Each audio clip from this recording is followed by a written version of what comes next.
Praise lord అండి. ప్రభు బల్ల ఆరాధన నిమిత్తమై అపొస్తలుల కార్యము రెండవ అధ్యాయము అపొస్తలుల కార్యం 2వ అధ్యాయము 42వ వచనం. వీరు అపొస్తలుల బోధయందు సహవాసమందును రొట్టె విరుచుటయందును ప్రార్థన చేయుటయందును ఎడతెగక ఉండిరి. అపొస్తలుల కార్యం 2వ అధ్యాయము 42వ వచనము. వీరు అపొస్తలులు బోధనయందును సహవాసమందును రొట్టె విరుచుటయందును ప్రార్థన చేయటందును ఎడతెగక ఉండిరి. ఇక్కడ ఉదయం ఆరాధనలో మనము చదువుకున్నాం. 1వ అధ్యాయం 8వ వచనం అయిన తర్వాత, అంటే ప్రభు ఆరోహణమైన తర్వాత చరిత్రలో గొప్ప సంగతులు జరిగాయి. అంతవరకు లేనిది ఒక నూతన విషయాలన్నిటినీ ఏర్పాటు చేయడం జరిగింది. మన యొక్క వాక్యము ఉంది కదా, ఇదిగో సమస్తమును నూతనమైనవిగా చేయుచున్నాను అని. ఇక్కడ మొదటి రోజు అపొస్తల యేసయ్య వారు పునరుత్థానమైన తర్వాత ఆరోహణమైన తర్వాత ఈ కూడికలో దగ్గర 17 దేశాలకు సంబంధించిన వారు వచ్చారు. ఉదయం చెప్పుకున్నాం. దగ్గర అక్కడ ఎంతమంది వచ్చారంటే దాని పై వచనం ఉంది, దగ్గర 3000 మంది చేర్చబడిరే. 41వ అధ్యాయం 41వ వచనము చివరి భాగంలో ఉంది. 3000 మంది దేవుని రాజ్యంలోకి చేర్చబడారు. ఇక్కడ 4 అంశాలు ఉన్నాయి. ఏంటంటే బోధయందు, సహవాసమందు, రొట్టె విరుచుటయందు, ప్రార్థన చేయుటయందు వీరు ఏకతెగక ఉన్నారు. ఇందాక చెప్పుకున్నాము, గొప్ప మార్పు అన్నది ఏర్పాటు చేయడం జరిగింది. అంతవరకు లేనిటువంటివి మనకు దేవుడిచ్చినటువంటి ఆధిక్యతలో భాగంగా మనము ఉన్నామని తెలుసుకున్నాం. ఇక్కడ శిష్యులు బలపడినారు. యేసయ్య వారు పునరుత్థానమైన తర్వాత ఆరోహణమైనప్పుడు అంతవరకు బలహీనంగా ఉన్నటువంటి శిష్యులంతా ఒక్కసారిగా బలాన్ని పుచ్చుకొని యేసయ్య వారి కొరకు తన యొక్క ప్రాణాన్ని తృణంగా పెట్టారు. హతసాక్షులైనారు. మనకు ఒక రకంగా ఎలా ఉండాలో కూడా వాళ్ళు ఇచ్చినటువంటి బోధల ద్వారానే మనం ఈ రోజు వరకు వాటిని చదువుకుంటూ ముందుకెళ్తున్నాం. అది శిష్యులు బలపడినటువంటి సందర్భం. రెండవది వచ్చేసి సంఘము ఏర్పాటు కావడం జరిగింది. ఆదిమ సంఘము బలపడింది. అంతవరకు చర్చ్ అన్నది లేదు. తర్వాత చర్చ్ ఏర్పాటు చేయడం జరిగింది. వారు ఏం చేసేవారు, ఒక్కొక్కరు ఇంటికి వెళ్ళే వాళ్ళు అక్కడ గృహ కూడిక ఏర్పాటు చేసుకొని బోధయందు, సహవాసమందు, రొట్టె విరుచుటయందు ప్రతిరోజు రెగ్యులర్గా చేసేవారు. కరోనా టైంలో మనము అందరు లాక్డౌన్లో ఉన్నాము, చర్చిలు లేవు. ఎలా చేసామండి అప్పుడు? ప్రతి ఒక్కరు వాళ్ళ ఇంట్లో చేసుకున్నాం. ప్రతి వారం చర్చి లేదు, కానీ దగ్గర 3 నెలలు లాక్డౌన్ జరిగిన ప్రతిసారి మేము ఏం చేసామంటే, నేను, నా భార్య, నా పిల్లలు ప్రతిరోజు 3 పూటలు దేవుని ఆరాధించేవాళ్ళు. అంటే అంతవరకు ఎప్పుడు చేయలేదు అట్లా. అంటే మనకు సమస్యలు వచ్చినప్పుడు దేవుని దగ్గర మాత్రం ఉంటాము, కానీ దేవుడు ఎల్లప్పుడూ ఉండాలని ఆశ కలిగి ఉంటున్నాడు. ఎల్లప్పుడూ, ప్రతి క్షణం. కరోనా టైంలో ఎక్కడ మనకు వస్తుందో అని బయటికి నుంచి రాగానే కాళ్ళు చేతులు, ఎప్పుడూ వాళ్ళు లేని అలవాటు కాళ్ళు చేతులు కడుక్కోవడంతో పాటుగా తెచ్చిన కూరగాయలు బయట కడిగినాము. ఇంకా అంతకంటే విచిత్రంగా డబ్బులు కూడా కడుక్కున్నాం కదా. అంటే డబ్బులు కూడా ఎవరన్నా ముట్టుకున్నట్లయితే అవి మనకు వస్తాయన్నటువంటి ఆలోచనతో ఉన్నామన్నమాట. అంటే అంత కొత్త అంశాలు నేర్చుకున్నాం. దేవుడు మనకు అలాంటివి కాదు, కానీ తన యొక్క సారూప్యంలో ఉండాలన్నటువంటి కొత్త విషయాన్ని నేర్పిస్తున్నాడు. అంటే తనతో పాలి భాగస్థులుగా ఉండాలని నేర్పిస్తున్నాడు. తన శిష్యులుగా ఉండాలని నేర్పిస్తున్నాడు. తనతో పాటుగా హోదాను మనకివ్వాలని ఆలోచన చేస్తున్నాడు. అది మనకిచ్చేటువంటిది ఈ యొక్క ప్రభురాత్రి భోజనాన్ని మనకు చేసేటప్పుడు అందుకే కదా తన యొక్క శిష్యులను కూర్చోబెట్టి కాళ్ళు కడుగుతాడు. మీరంతా నాకు సమానులు అని చెప్తాడు. ఇది మనకిచ్చేటువంటి గొప్ప ఆధిక్యత. ఏ టీచర్, ఇప్పుడు నేను టీచర్గా దగ్గర 18 సంవత్సరాలు 19 సంవత్సరాలు చేస్తున్నాను. ఎవరైనా నా ప్లేస్లో నిలబడి నా స్టూడెంట్స్ చెప్తే నేను వాళ్ళలో తప్పులు ఎతకడానికి ప్రయత్నం చేస్తాను. అంటే నేను యాజ్ ఎ టీచర్గా నా స్టూడెంట్స్ ఎవరైనా ఎక్స్ప్లెయిన్ చేస్తుంటే ఎక్కడో చోట తప్పులు వెతుకుతాను. కానీ మన దేవుడు అట్లా కాదు. మన దేవుడు ఎలాంటి వాడంటే మనం ఏం చేసినా దాన్ని గొప్పగానే చేసి చూపిస్తాడు. అది ఏదైనా కానీ ఎప్పుడు గొప్పగా చేసి చూపిస్తాడు? నీవు ప్రతిదినము బోధయందు, సహవాసం ఉండడం, రొట్టె విరుచుటయందు, ప్రార్థనలో ఎడతెగిక ఉన్నప్పుడు నీవు తప్పు చేయవు. దేవుడు మనకు ఆ స్వతంత్రాన్ని కూడా ఇస్తాడు. సత్యమును ఎరిగిన వారు స్వతంత్రమును పొందుదురు అని ఉంటుంది వాక్యం. వాక్యాన్ని ఎరిగిన వారు సత్యమును గ్రహిస్తారు. సత్యమును గ్రహించిన వారు స్వతంత్రులు అవుతారు. వారు అబ్రహాం బిడ్డలు అవుతారని కూడా వాక్యం ఉంది. అంటే ప్రతి సందర్భంలో మనల్ని తనకు ఈక్వల్గానే తీసుకురావాలని ఆశ కలిగి ఉంది. మనం ఎలా ఉన్నాము, మనకి స్థితిగతులు ఎలా ఉన్నాయి అన్నటువంటిది ప్రతి చోట మనం గమనించాలి. దాని తర్వాత మన పైన పరిశుద్ధాత్మ దేవుడు రావడం జరిగింది. పరిశుద్ధాత్మ దేవుడు వచ్చినప్పుడు మనము శక్తివంతులైనప్పుడు అక్కడ ఉన్నటువంటి వాళ్ళు 3000 మంది అన్ని భాషలతో మాట్లాడినారు. అంటే వీళ్ళు ఈ లోకల్ వాళ్ళేనా అని కూడా అడిగినారు. ఎక్కడెక్కడి నుంచి వచ్చిన వాళ్ళు వీళ్ళంతా ఇక్కడ దేశానికి సంబంధించిన వాళ్ళేనా అనేటువంటి చాలా అంశాలు మొదటి వచనంలో లేదా మొదటి అధ్యాయంలో ఉన్నాయి. రెండో అధ్యాయంలో మొదటి రోజు 3000 మంది దేవుని నమ్ముకున్నారు. దాని తర్వాత ముందుకు వెళ్ళినట్లయితే అపొస్తలుల కార్యం 4వ అధ్యాయం 4వ వచనంలో 5000 మంది పురుషులను ఉంటుంది. అపొస్తలుల కార్యము 4వ అధ్యాయం 4వ వచనంలో 5000 మంది పురుషులను ఉంటుంది.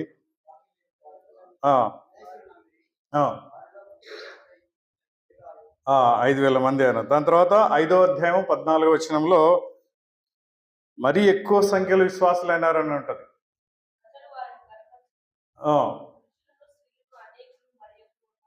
మరి ఎక్కువగా విశ్వాసం ఉంది.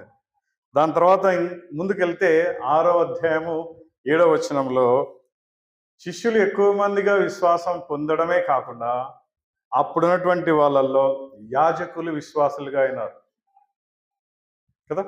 యాజకులు విశ్వాసులు కావడం అంటే చాలా వింత, అసలుకి చాలా గొప్ప విషయం. యాజకులు రీసెంట్గా మా హౌస్లో ఒక రెంట్కి వచ్చారు పాస్టర్ గారు. ఆయన బ్రాహ్మణ్, ఒరిస్సా బ్రాహ్మణ్స్ దేవుని నమ్ముకోవడం అనేటువంటిది గొప్ప విషయమే. అసలుకి వాళ్ళే ఆ విగ్రహం ముందు నిలబడి పూజ చేస్తారు.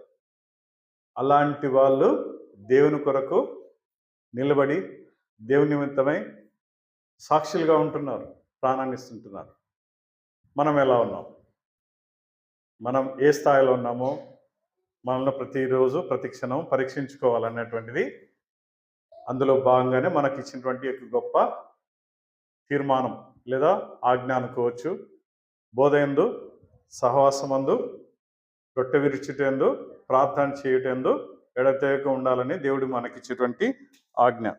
దీని ద్వారా ఈ బోధ సహవాసం అనేటువంటిది బైబిల్లో ఎందుకు పెట్టారన్నటువంటిది నేను ఆలోచన చేసినప్పుడు, ఈ రెండు లేకపోతే సంఘం లేదు. ఈ రెండు లేకపోతే సంఘం లేదు. ఫర్ ఎగ్జాంపుల్, ఉదాహరణకు ఇంట్లో అమ్మ నాన్న ఇద్దరు లేకపోతే కుటుంబం లేదు. అమ్మ మనకు కావాల్సినటువంటిది వండి పెట్టి చేస్తుంది, దానికి కావాల్సినవన్నీ తీసుకొచ్చేయడానికి నాన్న ఉంటాడు. ఇద్దరూ లేనటువంటి ఎవరో ఒకరుండి ఉన్న కుటుంబము చాలా కష్టంతో బయటికి వస్తుంది. కుటుంబ భారం అయినటువంటి చాలా భారంగా ఉంటుంది. కుటుంబ పోషణటువంటిది, పిల్లలు ఎట్లా చదివించాలనేటువంటిది చాలా విచిత్రంగా ఉంటుంది. అసలు చాలా కొన్నిసార్లు మేము మా స్కూల్లో పిల్లలను చూస్తుంటాము, సింగిల్ పేరెంట్ ఉన్న వాళ్ళు చాలా ఇబ్బందులు పడుతుంటారు. అసలు అలాంటి స్థితిని మనకు కల్పించకూడదన్న ఉద్దేశంతో బోధను, సహవాసాన్ని రెండింటినీ ఏకం చేసి మనకి ఇచ్చాడు. శిష్యులతో బోధించబడడం అనేటువంటిది చాలా గొప్ప విషయము. వారితో సహవాసం కలిగి ఉండటం అనేటువంటిది మన యొక్క ఆత్మలను తృప్తిపరచుకోవడానికి, దేవుని వాక్యాన్ని మనకు ఎక్కువగా బలపడడానికి, దేవునిలో ఉండడానికి అవకాశం కలిగించడం జరిగింది. బోధ ఎందును, సహవాసం ఎందును రెండింటిని కలిగి ఉండాలి. దీని యొక్క ముఖ్య ఉద్దేశం ఏంటంటే దేవుని పని నెరవేర్చడం. దేవుని పని ఏంటి? స్వార్థను ప్రకటించడం. దేవుని పని ఏంటి? దేవునికి సాక్షులుగా ఉండడం. దేవుని పని ఏంటి? దేవుని స్వరూపంలో ఉండడం, అంటే మనము దేవుని బిడ్డల్లాగా ఉండడం. ఇది ఎప్పుడైతే మనము శిష్యులుగా ఉండి దేవుని పరిచర్య చేస్తున్నామో మనల్ని గమనిస్తారు. ఫలానా ఇప్పుడు మనం బయటికి వెళ్తున్నాం అనుకోండి, చిన్నపిల్లలు వెళ్తున్నట్లయితే నువ్వు ఫలానా వాళ్ళ పిల్లోనివా, ఫలానా వాళ్ళ పాపవా, ఫలానా వాళ్ళ మనవరాలువా అని అడుగుతారు. ఎందుకంటే మనకు తండ్రుల నుంచి వంశపారంపర్యంగా మనకు కొన్ని లక్షణాలు వచ్చింటాయి. మనము వెళ్ళేటప్పుడు దేవుని నమ్ముకున్న తర్వాత మనము అలాంటి లక్షణాలను చూపించాలి. వాటి లక్షణాలను మనకు తెలియదు, కానీ సంఘములో లేనివారు లేదా బయట ఉన్నవారు, అన్యులు వాటిని గమనించి వీళ్ళెందుకో కొత్తగా ఉన్నారే, వీళ్ళెందుకు స్పెషల్గా ఉన్నారే, వీళ్ళ మాట తీరు డిఫరెంట్ ఉంది, వీళ్ళ వేషాధారం డిఫరెంట్ ఉంది అని మన గురించి ఆలోచిస్తారు. దానికి కారణం ఏంటంటే మనది కాదు, గొప్ప విషయం మంది కాదు, మనకి ఇచ్చినటువంటి దేవుని యొక్క కృప. కాబట్టి దేవుని పనిని నిర్వర్తించాలి. ఇందాక ఉదయం చెప్పుకున్నాం, మనం చేసే ప్రతి పనిలో దేవుని మహిమపరచాలి. అంత తప్ప వేరే పని ఏం లేదు. మనం ఏ పని చేసినా బాగా నీట్గా డ్రెస్ వేసుకున్నామంటే మనలాగా ఎవరు ఉండకూడదు. నీవు చేసేటువంటి మాటలు అంత మహిమకరంగా ఉండాలి. మాట్లాడే విధానాలు దేవునికి అంత గొప్పగా మనము ఉన్నట్లయితే దేవుని యొక్క పనిని మనము వ్యక్తిగతంగాను, కుటుంబంగాను, సంఘంలో ఉన్నటువంటి సభ్యులుగాను మన యొక్క పని దేవుని పని నిర్వర్తించడమే. తర్వాత దేవుడు మనకిచ్చేటువంటి ఇంకో గొప్ప విషయం ఏంటంటే వాక్యమును అంకిత భావంతో మనము స్వీకరించాలి. ఉంది కదా అని ఊకే దాన్ని ఆషామాషిగా చేయడానికి కుదరదు. వాక్యానుసారంగా జీవించి ఉండడం అనేటువంటిది గొప్ప విషయం. అది అందరికీ ఇవ్వలేదు, మనకు మాత్రం ఇచ్చాడు. ఎందుకు? మనం ఎన్నుకోబడ్డటువంటి బిడ్డలం కాబట్టి. దేవుడు మనల్ని నిమిత్తమై కన్నీరు కార్చడమే కాకుండా తన యొక్క ప్రియ కుమారుణ్ణి బలియాగంగా అర్పించి మన నిమిత్తమై ఆ యొక్క శిలువ కార్యాన్ని జరిగించాడు. అసలుకి చాలా మనకు ఆది కాండంలోనే ఉంది. చాలామంది గొప్ప వాళ్ళు రకరకాలుగా బిహేవ్ చేశారు, వారి యొక్క ప్రవర్తనను బట్టానండి. కానీ దేవుడు అలా చేయలేదు. తన యొక్క ప్రియ కుమారుణ్ణి ఇష్టముగానే శిలువకు అప్పగించినాడు. దానికి కారణం ఏంటంటే మనల్ని ఎన్నుకోవడం అన్నది గొప్ప విషయం. దాని ద్వారానే మన యొక్క రక్షణ సువార్త లేదా మన యొక్క రక్షణ జీవితం అనేది ముడిపడి ఉన్నది అనేటువంటిది దేవుని యొక్క గొప్ప విషయం. ఇదే వచనంలో, ఇదే అధ్యాయంలో మనం ఒక పాఠం కూడా చూస్తాం. దావీదు కీర్తన ముందు వచనాల్లో గమనించినట్లయితే అపోస్తల కార్యంలోనే 2వ అధ్యాయం 24వ వచనంలో ఒక పాఠం ఉంటుంది. దావీదు కీర్తన, మరణము ఆయనను బంధించుట అసాధ్యము కనుక దేవుడు మరణ వేదనలను తొలగించి ఆయనను లేపెను అన్న తర్వాత దావీదు కీర్తన ఉంది. ఈ దావీదు కీర్తన యొక్క ముఖ్య ఉద్దేశం ఏంటంటే ఇది దావీదు కీర్తన 133ను సృజిస్తుందన్నమాట. దావీదు యొక్క కీర్తన 133వ అధ్యాయంలో ఉంది. దాని యొక్క మెయిన్ ఉద్దేశం ఏంటంటే యెహోవా ఆశీర్వాదాన్ని, శాశ్వత జీవితాన్ని మనకు ఆజ్ఞాపించాడంట. ఈ యొక్క పాట పాడడం పరిశుద్ధాత్మ దేవుడు ఎప్పుడైతే వాళ్ళపైకి వచ్చినాడో వాళ్ళు ఆవేశపూరితంగా పాడినటువంటి పాట ఇది. దేవుని యొక్క ఆత్మ చేత ప్రేరేపితులై పాడినటువంటి పాట ఇది. ఒకసారి చూడండి, కీర్తనలు 133వ అధ్యాయము.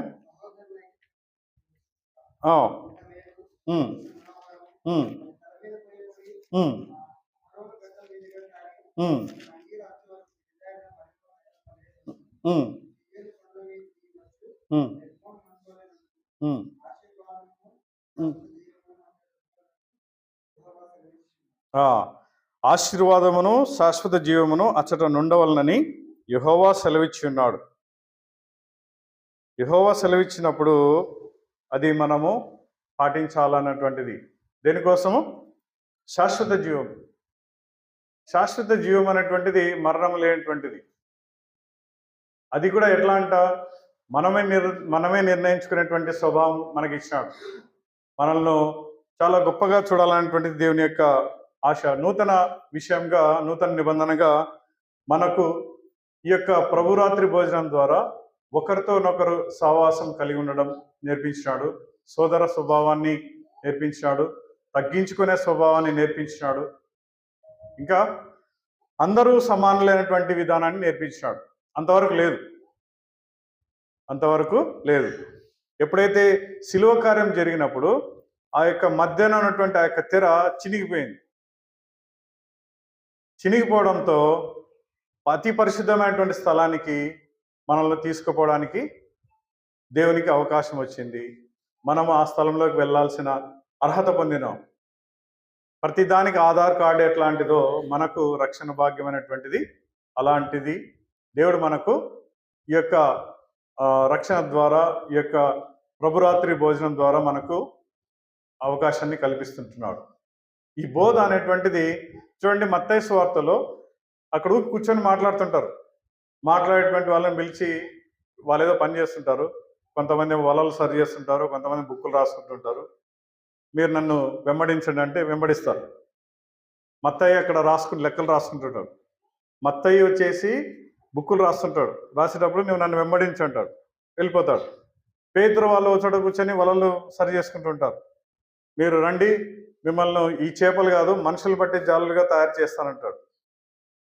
అంటే ఆయనలో ఉన్నటువంటి ఆ యొక్క గొప్ప బోధను మారుమాటకు చెప్పకుండా వెంబడించాల్సిన పరిస్థితి వచ్చింది.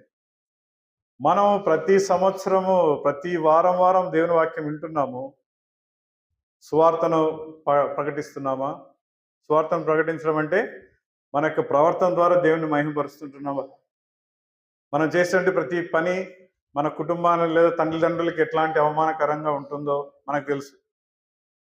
మనం చేసేది మంచి పనా చెడు పనా అనేటువంటిది అవతల వ్యక్తులు ఏం రా మీ నాన్న అంత కష్టపడతాడో నువ్వేం ఎట్లా చేస్తున్నావు అని అంటుంటారు. అది మనకు తగులుతుంటుంది. అదేవిధంగా మనం చేసేటువంటి పని మన దేవునికి మహిమకరంగా ఉందా లేదా గమనించుకోవాలి. దాన్ని బట్టి మన సాక్ష్యాన్ని ఎట్లా ఉండాలో మనమే దేవునికి మహిమకరంగా ఉండేటట్లుగా దిద్దుకోవాలి. దాని తర్వాత వచనంలో అంటాడు, మత్తయి సువార్త 16:24లో తన శిలువను ఎత్తుకొని వెంబడించాలని చెప్తాడు. తన శిష్యులను చూచి ఎవడైనను తను తాను ఉపేక్షించుకుని తన శిలువనెత్తుకొని వెంబడించడం. శిలువనెత్తుకొని పోవడం అంటే అంత ఈజీ కాదు. శిలువనెత్తుకొని వెంబడించడం అనేటువంటిది చాలా గొప్ప స్థితి. అది అందరికి ఇవ్వలేదు, మనకు మాత్రం ఇచ్చినాడు. దాన్ని వెంబడించాలి అన్నటువంటిది. ఎందుకంటే మనల్ని ఒక గొప్ప స్థాయిలో ఉంచి దేవతలకు తీర్పరులుగా చేయాలనేది తనకు ఉద్దేశం. పరలోక నివాసంలో తన యొక్క కుడి పార్శ్వమున కూర్చోబెట్టుకోవడానికి మనల్ని ఆశపడుతుంటున్నాడు. అది మనకిచ్చేటువంటి గొప్ప ధన్యత. కాబట్టి మనము ప్రతి క్షణం, ప్రతిసారి, ప్రతిరోజు మనల్ని మనం సరి చేసుకోవాలి. ఎలా ఉంటున్నాము, ఎలా ఉండాలి, దేవునికి ఎట్లా ఉంటే మనం మహిమకరంగా ఉండాలనేటువంటిది దేవుని యొక్క ఆశ. ఎందుకంటే మనల్ని తన యొక్క బోధల ద్వారా ట్రైనింగ్ చేస్తున్నాడు. ప్రతి సందర్భంలో మనం తప్పిపోయినట్లయితే మరోసారి దగ్గర తీసుకొని ఇట్లా ఉండాలి, ఇట్లా ఉండకూడదు, ఇలా చేయండి, ఇలా చేయకూడదు అని చెప్తున్నాడు. చూడండి, లూకా సువార్త 6:40 మనల్ని ట్రైనింగ్ చేసి ఎవరిలాగా ఉంచాలనుకుంటున్నాడో తనకు మాదిరిగా, తన బోధనకునిగా ఉండాలని ఆశ కలిగి ఉంటున్నాడు.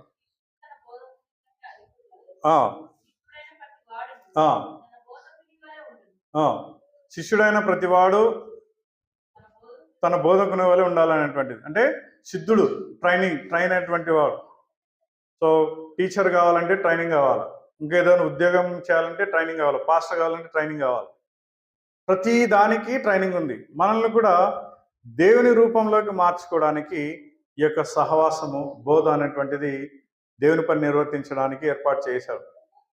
మనం చేసేటువంటి ప్రతి విషయాన్ని దేవునికి మహిమకరంగా ఉండాలనేటువంటిది, తనకు ఈక్వల్గా ఉండాలన్నటువంటిది మనకు ఇవ్వాలని ఆశ కలిగి ఉంటున్నాడు. తండ్రి క్రియలే మనం చేయాలని, తండ్రికి నచ్చనిది మనం చేయకూడదని, తండ్రికి ఏదైతే నచ్చుతుందో అదే మనం చేయాలి. చేసి దాన్ని బట్టి వాక్యానుసారంగా జీవించి, వాక్యమును బట్టి సత్యంను గ్రహించి, సత్యంను గ్రహించిన వాడు స్వతంత్రులుగా ఉండడానికి అర్హత ఇస్తున్నాడు. చూడండి ఒకసారి 8వ అధ్యాయం 47 యోహాను సువార్త. తండ్రి సంబంధి దేవుని మాటలు వినును. 47వ వచనములు. 8వ అధ్యాయం 41లో తండ్రి క్రియలే చేయమన్నాడు. దేవుని సంబంధి అయిన వాడు దేవుని మాటలు వింటాడు. మీరు దేవుని సంబంధులు కారు కాబట్టి వినరు. కానీ మనల్ని దేవుని బిడ్డలతో పోలుస్తున్నాడు. దేవుని మాటలే వినాలని చెప్తున్నాడు. వేరే మాటలు అవసరం లేదు నీకు. ఎందుకంటే మనకు వాక్యాన్ని సంపూర్ణంగా ఇచ్చాడు. సంపూర్ణమైనటువంటి వాక్యాన్ని చదవమనే చెప్పాడు. క్యాలెండర్లో ఉన్న ఒక వాక్యంని కాదు. క్యాలెండర్లో ఏదైనా పని చేయడానికి హడావుడికి వెళ్ళేటప్పుడు ఒక వాక్యం చూసుకొని పోతుంటాం. ఇంకా ఇప్పుడు వాట్సాప్లో మెసేజెస్ వస్తుంటాయి, వాక్యం ఈరోజు వాగ్దానం అని వస్తుంటుంది. అది కాదు. దేవుని మాటలు చాలా జుంటు తేనె దారాల కన్నా రుచికరమైనటువంటివి, మహిమకరమైనటువంటివి. మాట్లాడే కొద్దీ మాట్లాడితే ఇంకా అసలు వినాలని అనిపిస్తుంటుంది. అట్లా ఉండాలన్నటువంటి దేవుని యొక్క ఆశ. దేవుని మాటలు విన్న వాళ్ళు ఏమని చెప్తున్నాడు? తండ్రి సంబంధులు అని చెప్తున్నాడు. తండ్రి సంబంధులు అయిన వారు 8వ అధ్యాయం 51లో యోహానులో మరణము లేనివారుగా ఉంటున్నారు. చూడండి ఒకసారి. వాడు ఎన్నడూను మరణము పొందడని. మరణం పొందడం అంటే ఈ శరీరాన్ని వదిలిపెట్టడం అని కాదు, దేవునిలోకి వెళ్తామనేది. ఈ శరీరం గురించి దీనికి ఒక లిమిట్ పీరియడ్ ఉంటుంది. అది 50 సంవత్సరాలు 60 సంవత్సరాలు, అది మన చేతిలో లేనిది.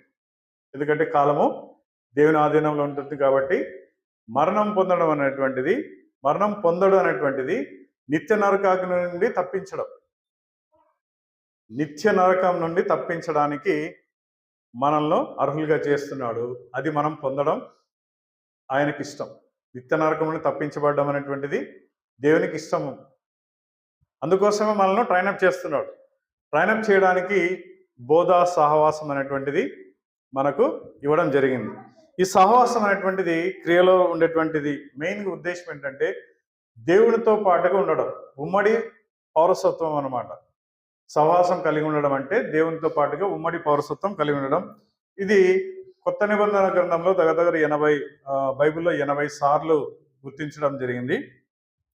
దీంట్లో రోమా 12:13లో పరిశుద్ధుల అవసరాలకు తోడ్పడాలని చెప్తాడు. అంటే పరిశుద్ధులకు మనం సహాయం చేయాలనేటువంటిది రోమా 12:13లో ఆ విషయం ఉంటుంది. 1 తిమోతి 5:22లో ఇతరుల పాపముల్లో మీరు పాలి భాగస్తులు కావద్దు అని చెప్తాడు. పరిశుద్ధులతో సహవాసం కలిగి ఉండాలి. దాంతోపాటుగా ఇంకేం చేయాలి? మనం కూడా పరిశుద్ధులుగా ఉండాలి అన్నది దాని యొక్క అర్థం. బస్సులో ప్రయాణం చేయాలంటే బస్సు బయట ఉండి ప్రయాణం చేస్తున్నామంటే కుదురుతుందా? కుదరదు. బస్సులో ఉన్నంత మాత్రాన పోతామంటే కుదరదు. టికెట్ తీసుకోవాలి. టికెట్ తీసుకోవాలంటే డబ్బు ఇవ్వాలి, దానికి సంబంధించిన ట్యాక్స్ పే చేయాలి, అప్పుడు అక్కడికి వెళ్తాం. దేవుని నమ్ముకోవాలి, దేవుని బిడ్డలతో పాటుగా ఉండాలి, దాంతోపాటుగా వాక్యాన్ని అనుదినము చదవాలి, అనుదినము అనుభవించాలి. అప్పుడు పరిశుద్ధులముగా పాపం చేయని వారంగా ఎన్నుకోబడతాం. దాని తర్వాత మనకు దేవుడిచ్చినటువంటి ఉమ్మడి పని ఏంటంటే సువార్తలో పాలిభాగస్తులుగా ఉండడం.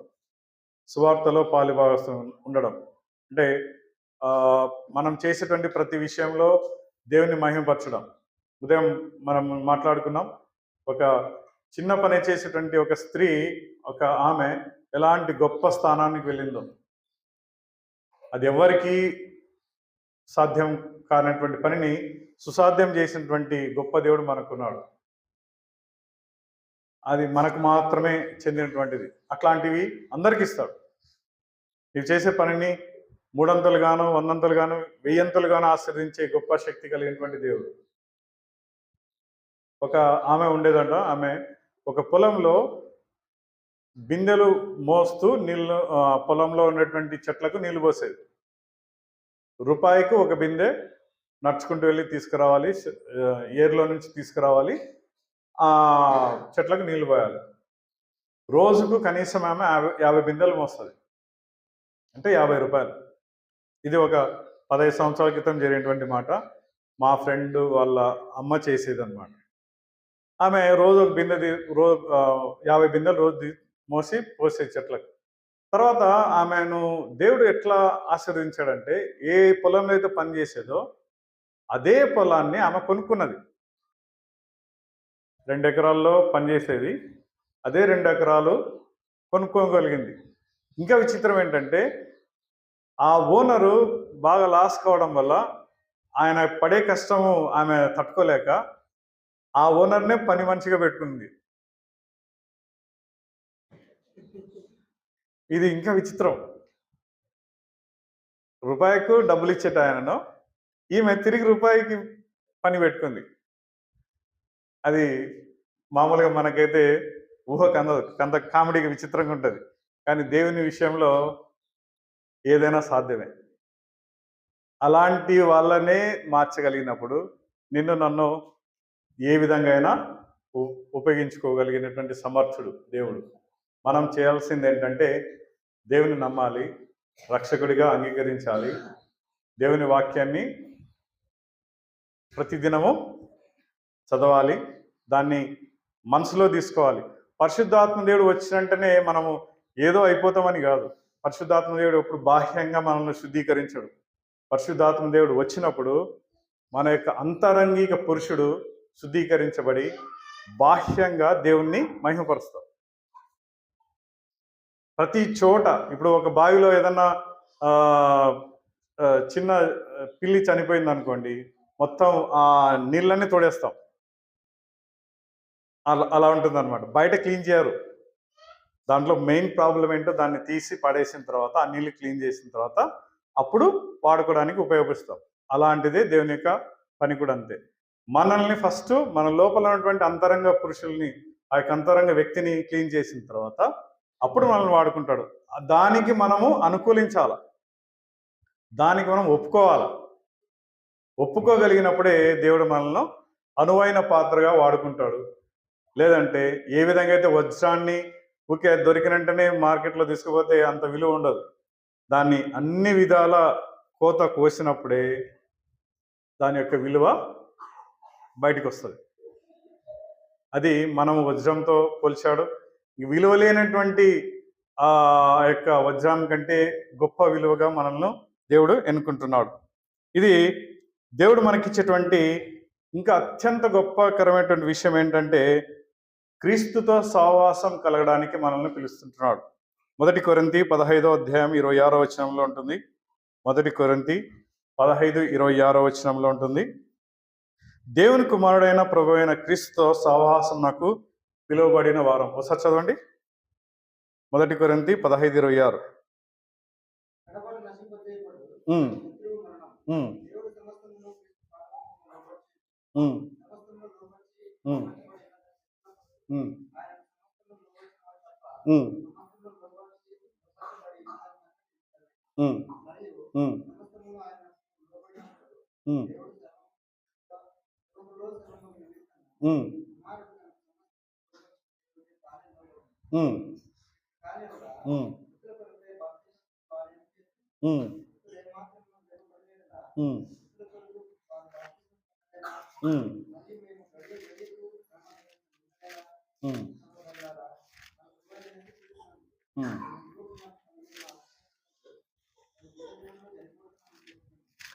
విషయం 15:26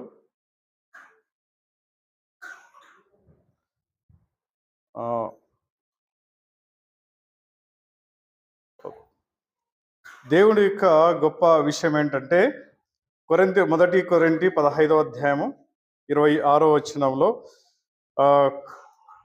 దేవుడు సమస్తమును క్రీస్తు పాదముల కింద లోబర్చించను, సమస్తమును లోబర్చిన్నదని చెప్పినప్పుడు ఆయనకు సమస్తము లోపర్చిన వాడు తప్ప సమస్తమును లోపరచబడి ఉన్నదన్న సంగతి విషదమే. అంటే తన తర్వాత విషయంలో చెప్పుకుంటూ వస్తాడు, దేవుడు సర్వమగు నిమిత్తము కుమారుడు తనకు సమస్తము లోపరిచిన దేవునికి తానే లోబడును. దీని యొక్క ఆంతర్యం ఏంటంటే, దేవుడు మనల్ని ఎప్పుడైతే తన యొక్క మహిమ ప్రవేశంలో చేసిన తర్వాత మనల్ని దేవుని ఆ యొక్క పరలోక పట్టణానికి తీసుకెళ్ళిన తర్వాత మనకిచ్చేటువంటి ఆ యొక్క సహవాసం ఏంటంటే, దేవునితో సహవాసం కలిగిన వారంగా ఉండాలని ఆశ కలిగి ఉంటున్నాడు. అది మొదటి రోజు 300 మందిలో 3000 మందిలో ఎట్లాంటి అనుభవం అయితే ఉంటుందో అదే అనుభవం మనలో ఉండాలి. రెండవ రోజు 5000 మంది పురుషుల్లో ఉన్నటువంటి అనుభవం ఎలాంటిదైతే ఉంటుందో అదే మనలో ఉండాలి. అంటే ప్రతి దినదినం జరిగే కొద్దీ, సంవత్సరం గడిచే కొద్దీ ఏ విధంగా అయితే మనలో అభివృద్ధి జరుగుతుందో, మనం అన్ని విధాల అభివృద్ధి చెందుతున్నప్పటికీ దేవుని మహింపరచకపోతే అది యొక్క మన అభివృద్ధి కానే కాదు. మొదటి రోజు 3000 మంది అభివృద్ధి చెందినారు.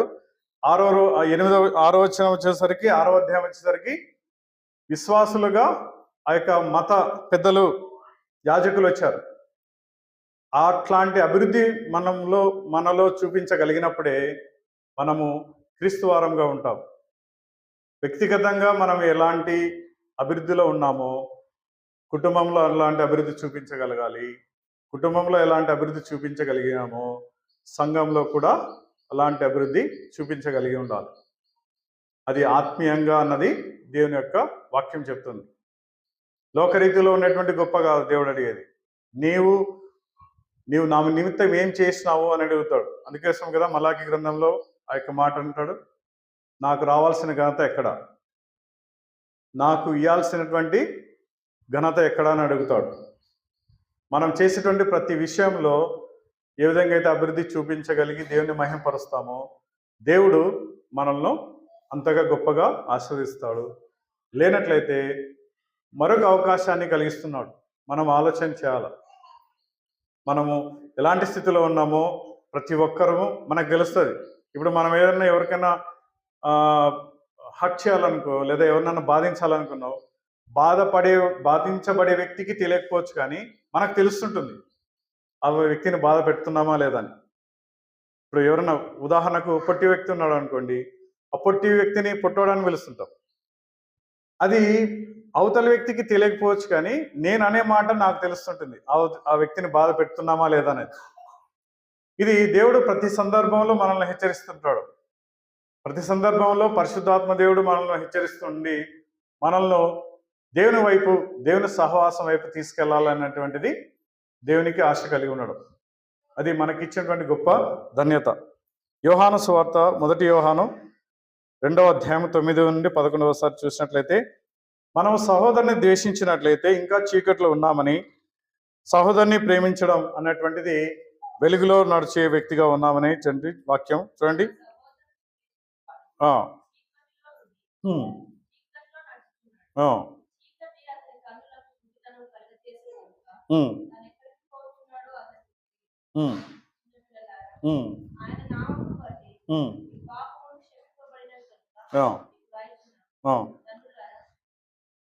చాలా ఇక్కడ మెయిన్గా చీకట్లో సహోదరుని ద్వేషించే వాళ్ళు చీకట్లో ఉన్నారని, చీకట్లో నడిచేటువంటి వ్యక్తులుగా ఉన్నారని, సహోదరుని ప్రేమించే వ్యక్తులు వెలుగులో నడిచేవారుగా ఉన్నారని. ఇక్కడ వెలుగు క్రీస్తును పోలి ఉంటుంది.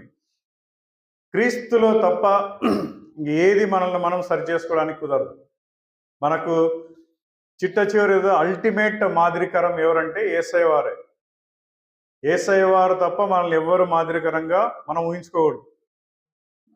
యేసయ్య ఎలా చేశాడో, యేసయ్య వారు శరీరూపిగా ఉండి తన యొక్క పరిచర్య చేసినప్పుడు ఎలాంటి ప్రవర్తన అయితే ఉన్నాడో, ఒక ట్యాక్స్ కలెక్టర్ సుంకరి దేవుని వైపు నడిపించబడ్డం, పుట్టిగుడ్డివాడు దేవునిలో నడిపించబడ్డం, 20 సంవత్సరాల రక్తస్రావం కలిగినటువంటి స్త్రీ ఊకే ఆమె తన యొక్క బట్టను టచ్ చేయనంటేనే శుద్ధ్రాలుగా మారడం, ఇవన్నీ చనిపోయినటువంటి లాజర్ను 3 రోజుల తర్వాత ప్రేతాత్మ బట్టలతో బయటికి రావడం, నడుచుకుంటూ రావడం, ఇవన్నీ ఎలాగ చేసి ఉన్నాడో, ఎటువంటి తప్పు లేకుండా జీవించగలిగి ఉన్నాడో అలాంటి క్రీస్తుకు మాదిరిగా మనం ఉంటే తప్ప ఈ యొక్క సహవాసానికి అర్థం లేదు అని దేవుడు చెప్తున్నాడు. ప్రతి సందర్భంలో దేవుని మహిమపరచాలి. అందుకోసమే ఎడతెగక ఉండిరి అని ఉంది. దేంట్లో ఎడతెగక ఉన్నారు?